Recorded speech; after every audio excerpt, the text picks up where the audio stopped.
राज्यों और केंद्र शासित प्रदेशों में मतदान सूची के विशेष गहन पुनरीक्षण यानी एसआईआर करने का ऐलान किया था। इन सभी 12 राज्यों में एसआईआर की प्रक्रिया शुरू हो गई है। बीएलओ घर घर जाकर एसआईआर फॉर्म वितरित कर रहे हैं। चुनाव आयोग का कहना है कि मतदाता ऑनलाइन भी एसआईआर का फॉर्म भर सकते हैं। कैसे, चलिए आज आपको बताते हैं। सर बताइए, आज की इस प्रेस कॉन्फ्रेंस का क्या मकसद है?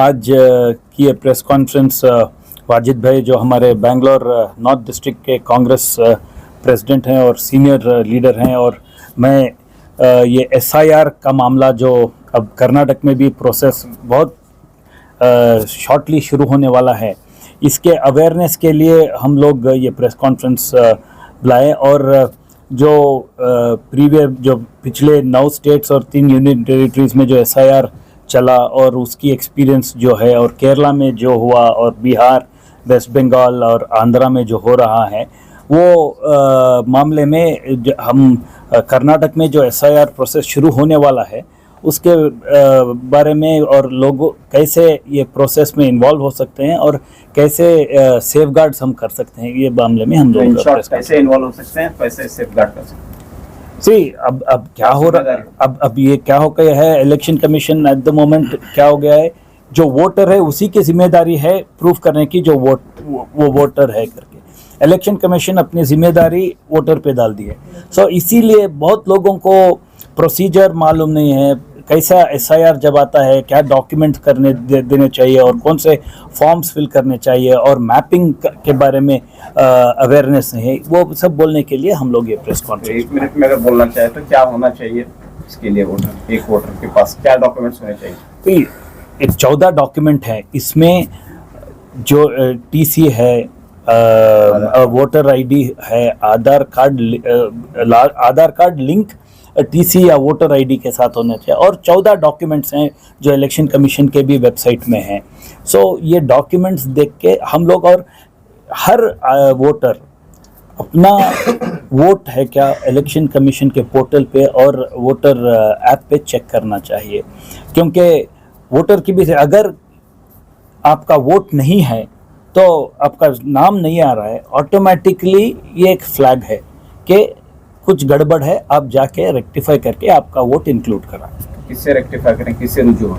तो अब ग्राउंड, अब वेबसाइट में ही आपको एक सुविधा दी जा सकती है, देगी है कि आप ऐड कर सकते हैं। नहीं तो हमारे पार्टी के BLA 2s रहते हैं हर क्षेत्र में, सो उन्हें कांटेक्ट कीजिए, BLOs को कांटेक्ट कीजिए और इंक्लूड करा सकते हैं। तो ये काम जल्द से जल्द कर लें, क्योंकि एसआईआर अगर शुरू हो जाए तो कोई भी मुश्किल नहीं होगी। मुश्किल होनी नहीं चाहिए, क्योंकि अब एक ये भी है, हम लोग बात कर रहे थे कि फॉर्म 7 जो है, अब कहीं ना कहीं एक अंदेशा है, या मैं बोलूँ लैक ऑफ कॉन्फिडेंस या भरोसा भी, ये जो रिसेंट इवेंट्स हुए लास्ट 1 साल से इलेक्शन कमीशन को लेके, लोगों में स्पेशली माइनॉरिटी कम्युनिटी मुस्लिम कौम में एक लैक ऑफ कॉन्फिडेंस है।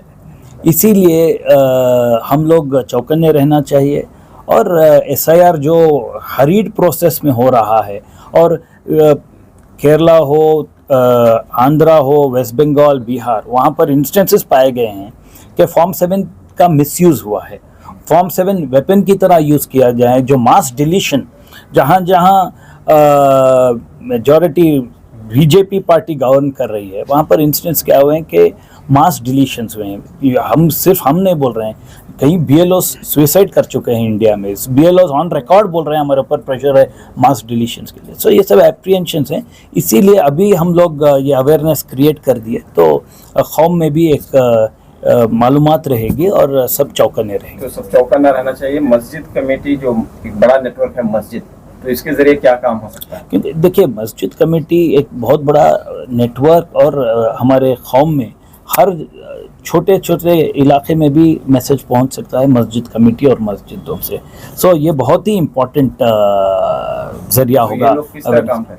ये हम लोग हर मस्जिद कमेटी या हर NGOs कर रहे हैं, हम लोग करेंगे कि एक अवेयरनेस ड्राइव किया जाए, और जो जिन्हें जहाँ वोटर्स मिसिंग हैं और जिसे मालूमात नहीं होगी उन्हें मालूमात कराएंगे, और ये नेटवर्क के थ्रू वोट ऐड करने की कोशिश करेंगे।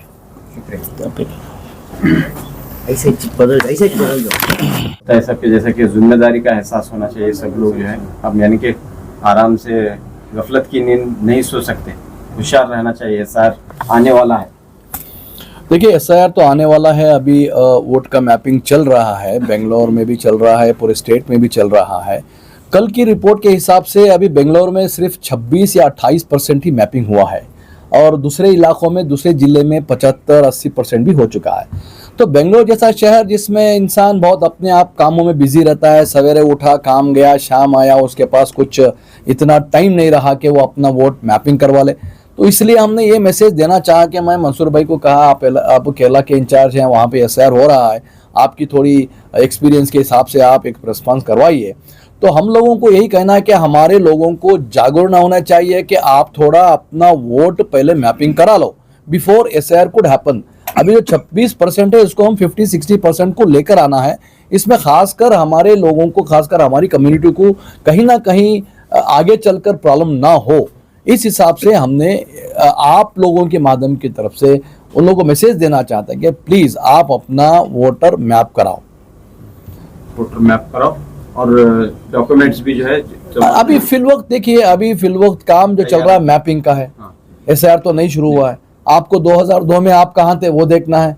आपको एनएसवीपी का एक पोर्टल है, वोटर ऐप का हेल्पलाइन का एक पोर्टल है, आप जाएं, बहुत सलीस है, आप देखो आपका कहाँ पे आपने वोट डाला था 2002 में, आपको क्लियर दे रहा है कि बेंगलोर अर्बन है या बीबीएमपी है। बीबीएमपी तब उस असेंबली कौन से थे, भारतीय नगर आ गया, शिवाजी नगर, आप शिवाजी नगर में चले जाएं तो आपको नाम डालेंगे तो रौफ के नाम से पूरे आ जाएंगे।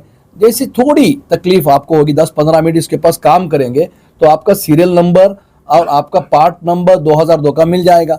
एक वेबसाइट है, वहाँ पे वो पार्ट नंबर डाउनलोड कर लो, पूरी पार्ट आ जाएगी, तब वहाँ सीरियल नंबर आप जाएंगे, आपका पूरा खानदान का नाम आ जाएगा, तब जाके आपका पूरा खानदान मैप हो सकता है। ये काम करना है, ये अब तंजीमों के साथ जुड़े रहें, क्यों बोले तो सब लोग एक काम नहीं कर सकते, ज़्यादा से ज़्यादा लोगों के पास नेट नहीं रहता है, मोबाइल नहीं रहता है।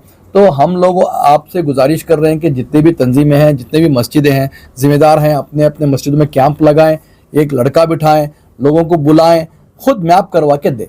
ये काम बहुत ज़रूरी है। 26% को 60-70% लेकर जाने की जवाबदारी आप लोगों की, हम लोगों की बनती है।